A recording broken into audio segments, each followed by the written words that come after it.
क्रांतिदर्शी युग ऋषि वेद मूर्ति तपोनिष्ठ पंडित श्री राम शर्मा आचार्य एवं परम वंदनीय माता भगवती देवी शर्मा द्वारा भाष्यकृत 108 प्रमुख उपनिषदों के अंतर्गत ज्ञानखंड में छांदोग्योपनिषद के अष्टमों अध्याय के सप्तम, अष्टम और नवम खंड का स्वाध्याय करेंगे। सप्तम खंड के प्रथम मंत्र में उपनिषद के ऋषि लिखते हैं, अब आत्मा के स्वरूप को स्पष्ट करते हुए इंद्र और विरोचन की आख्यायिका का वर्णन करते हैं। प्रजापति ब्रह्मा जी ने कहा, जो आत्मा पाप शून्य, जरा रहित, मृत्यु से रहित, विशोक अर्थात शोक रहित, क्षुधा रहित, पिपासा रहित, सत्काम और सत्य संकल्प से युक्त है, उसे खोजना चाहिए, विशेष रूप से जानने का प्रयास करना चाहिए। जो उस आत्मा की अनुभूति प्राप्त करता है वह सभी लोकों तथा समस्त कामनाओं को प्राप्त कर लेता है।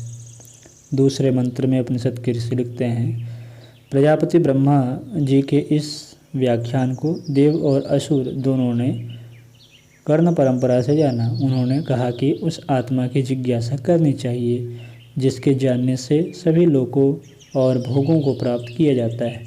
ऐसा सोचकर देवों के राजा इंद्र और दैत्यों के राजा विरोचन दोनों आपस में सद्भाव न रखते हुए भी हाथों में समिधाएँ लेकर समित पाणी होकर प्रजापति के पास पहुँचे।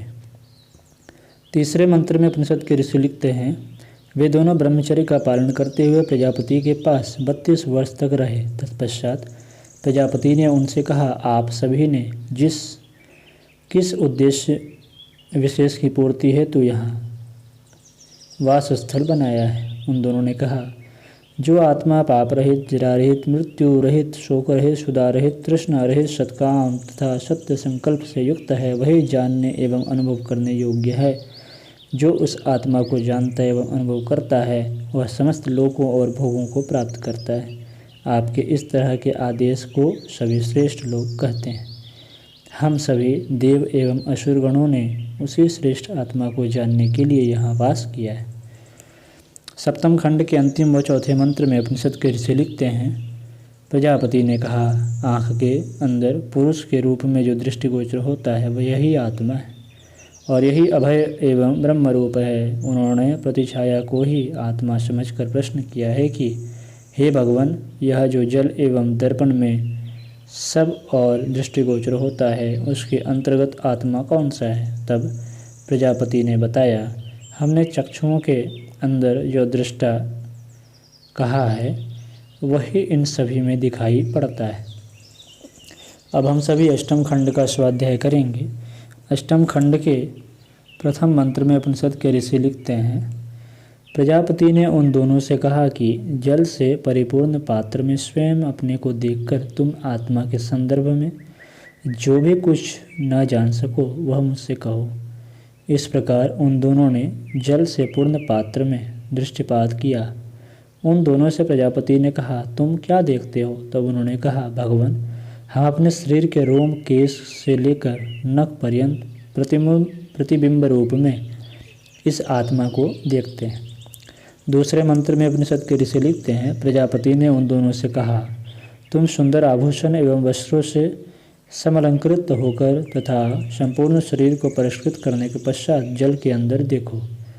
उन दोनों ने प्रजापति के कथनानुसार ही समस्त अलंकारों एवं शुभ्र वस्त्रों को धारण कर और परिष्कृत होकर जल पात्र में देखा। तभी प्रजापति ने पुनः प्रश्न किया कि तुम दोनों क्या देख रहे हो। तीसरे मंत्र में उपनिषद के ऋषि लिखते हैं, उन दोनों इंद्र और विरोचन ने प्रजापति से कहा, हे भगवान, जिस तरह हम दोनों उत्तम अलंकारों एवं शुभ्र परिधानों से युक्त एवं परिष्कृत हैं, वैसे ही ये दोनों जल के मध्य में दिखाई पड़ने वाले प्रतिबिंब भी उत्तम आभूषणों एवं शुभ्र वस्त्रों से युक्त एवं परिष्कृत हैं। तदंतर प्रजापति ने कहा, यही आत्मा है, यही अमृत एवं अभय है और यही ब्रह्म है। तत्पश्चात वे दोनों शांत चित्त होकर चले गए। इसकी व्याख्या करते हुए युग ऋषि लिखते हैं, ये दोनों प्रजापति के कथन के मर्म को समझ न सके तथा बिंब में दृश्यमान स्थूल काया को ही आत्मा के रूप में समझ कर लौट पड़े। प्रजापति उनके अज्ञान को समझ गए। चौथे मंत्र में उपनिषद के ऋषि लिखते हैं, प्रजापति ने उन दोनों को दूर जाता हुआ देखकर कहा, ये दोनों इंद्र एवं विरोचन आत्मा को प्राप्त किए बिना अर्थात उस आत्म तत्व का साक्षात्कार किए बिना ही जा रहे हैं। देव हों अथवा असुर, जो भी आत्मा के संबंध में ऐसा सोचने वाले होंगे, उनका पतन अवश्य होगा।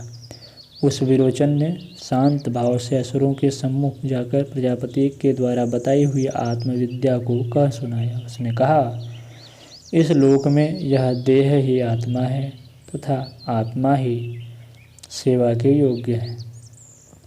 आत्मा की सेवा एवं परिचर्या करने वाला पुरुष इहलोक एवं परलोक दोनों को प्राप्त कर लेता है।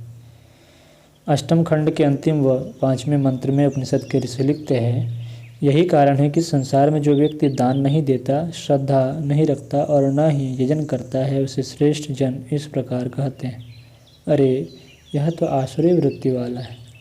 यह उपनिषद विद्या असुरों की ही है।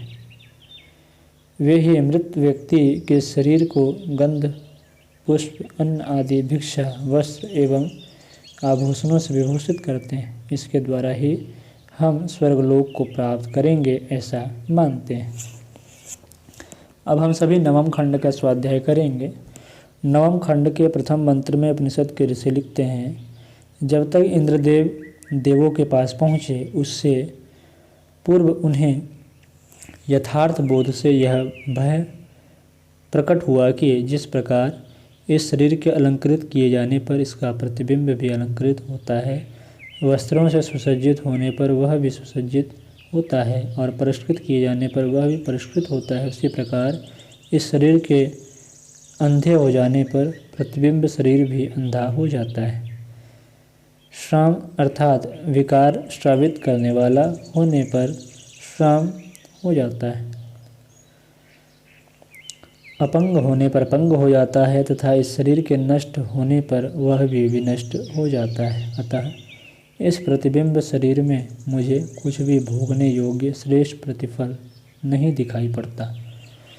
दूसरे मंत्र में उपनिषद के ऋषि लिखते हैं, तब इंद्रदेव पुनः समिधा हाथ में लेकर प्रजापति के सम्मुख उपस्थित हुए। उनसे प्रजापति ने पूछा, हे इंद्र, तुम तो विरोचन के साथ हृदय से संतुष्ट हो गए थे, अब फिर किस इच्छा से लौटे हो?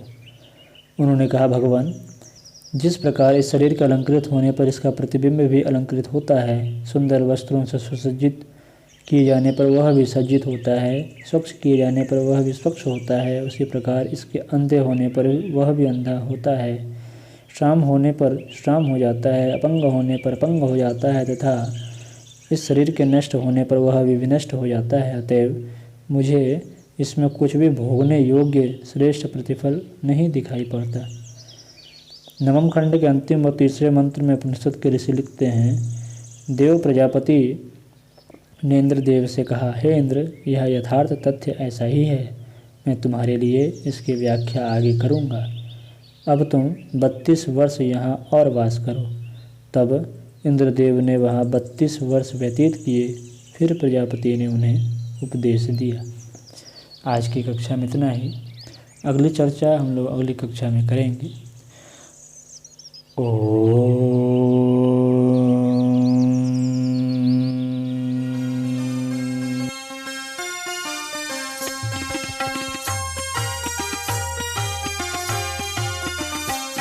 चलो गुरुदेव के सपने सजाने की शपथ ले ली। चलो गुरुदेव के सपने सजाने